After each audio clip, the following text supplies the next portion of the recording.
Was there homework in between I gave you guys that you didn't remind me to check on you? Yes, yes. Yeah. But we have done our homework.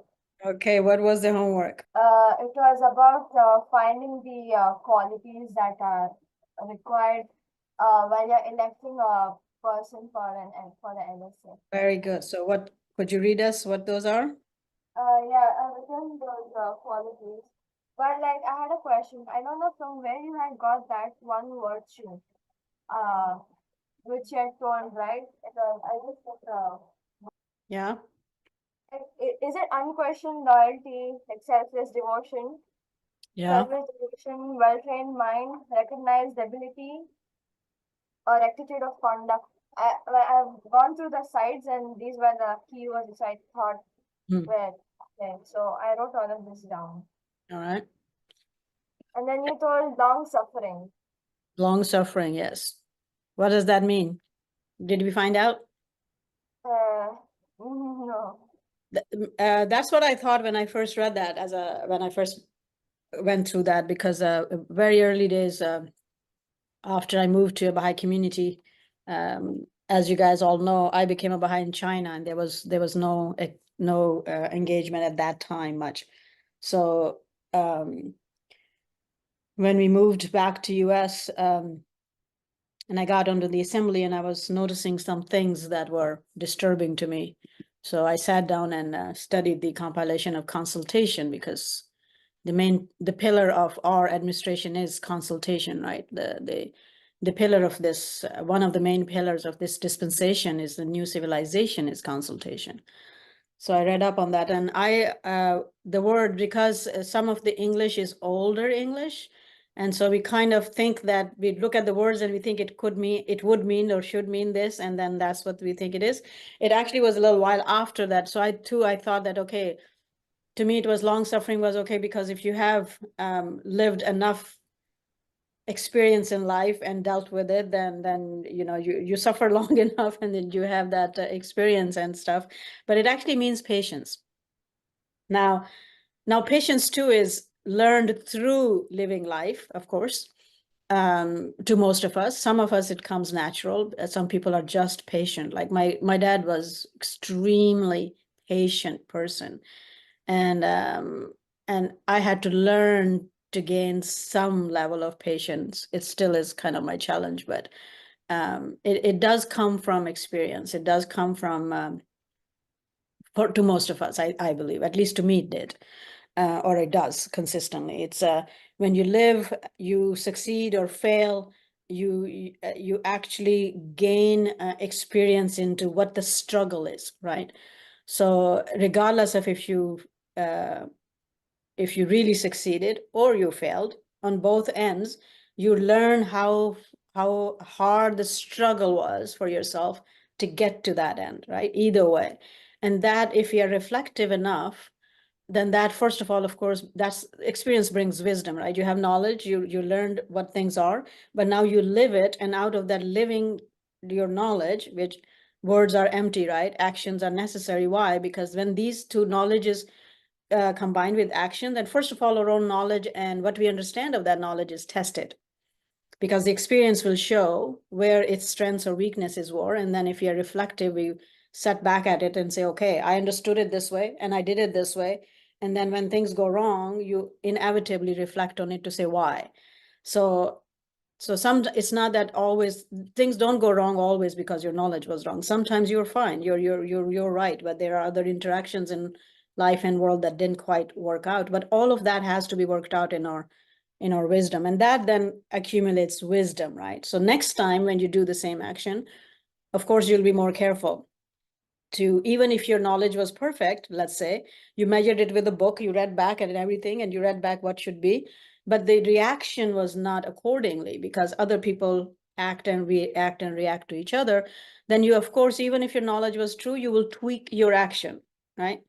So, and that's where wisdom is. So all the writings are available to us, but Baha'u'llah says use wisdom when a seeker is in front of you, and you need to know where they're at.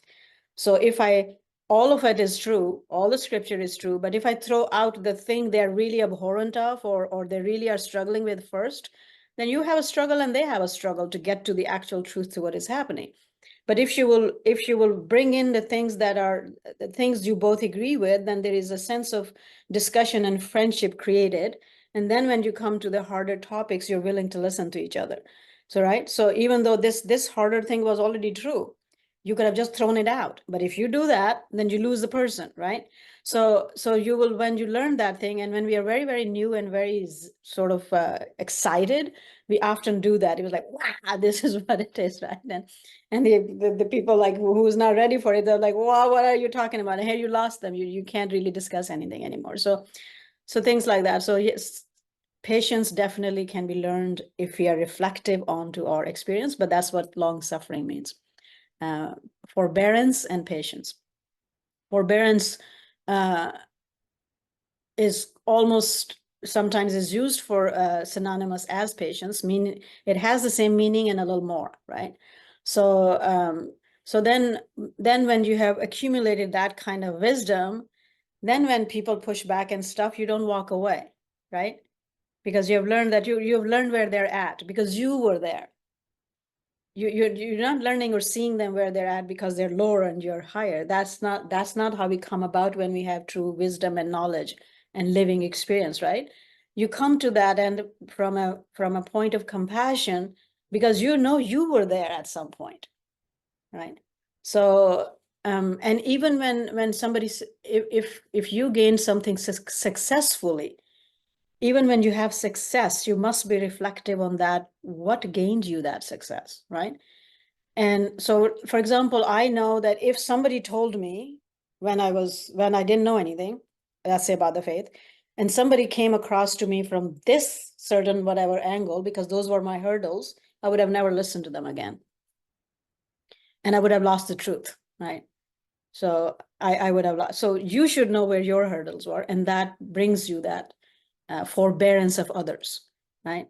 So because after a while, or the truth is so obvious to yourself and so dear and so beautiful that you go like, what the hell? Why can't they just take it? But if you know that you were somewhere where you couldn't take it, right? Then, so it's why is that important for those who serve on the institutions, by the way? Can you see how important that is for those who serve on the, it's important for all of us, by the way, right? So when Advent was calling out these qualities as well, then it says it is for everyone, of course, but so much more so the ones who get onto the institutions, right? And when you live in the communities and stuff and deal with the people who are serving on the institutions and all that, then you learn that why that is so important, right? Rectitude of conduct. We have gone through that during Advent. What does that mean?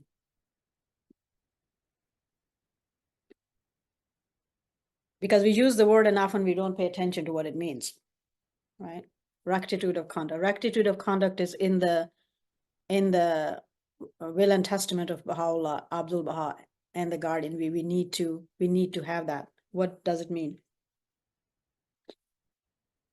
That's a basic prerequisite of being a human being and especially a Baha'i. Rectifying our deeds. Rectitude is rectal is like straight up. So straightforward character, right? Straightforward character. What would be straightforward character? Honest, sincere, right? Honest, sincere, fair-minded, just. And many other qualities come into that rectitude of conduct, right? So that is a prerequisite for serving. Anything else that was there?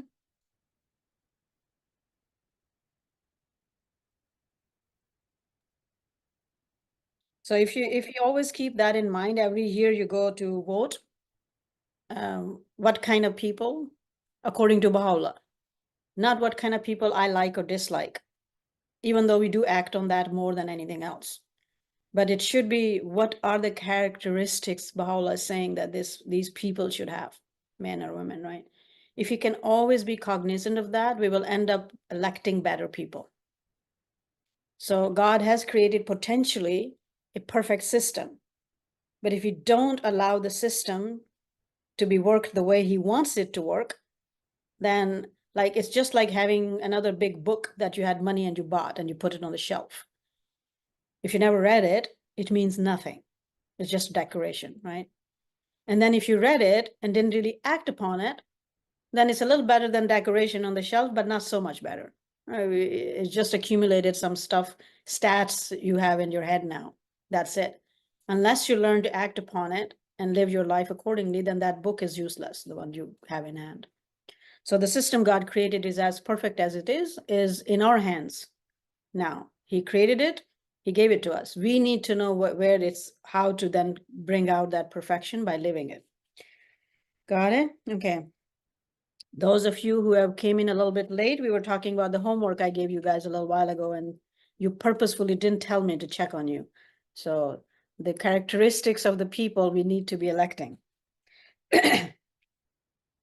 And so I would actually, so this was just basic actually, what Carmel just came up and we just discussed. These are just the basic side of it. There is so much more guidance on this, right? So how do we, what do we look for? How do we act upon and stuff like that? So I'll urge you to keep on searching that and get to whatever you have, Baha'i Library or Ocean or whichever, and put these words and search the qualities. And then not only search the qualities from the angle that you want to know who to vote for in your communities, you need to search the qualities to develop them in yourself. Because every one of you, as soon as you become 21, is eligible to be serving on those institutions. And remember, the Guardian's guidance was that until 21, the youth is supposed to be preparing for themselves to take up the charge. Right? He was not asking us to take up the charge when we are 12, 13, 15. He was asking us to be preparing for ourselves. And if we did prepare ourselves properly, by the way, as those of you who are studying closely know this now, we have plenty of time until you turn even 15 to really prepare yourself to know what is asked of you and how to move forward. Yeah.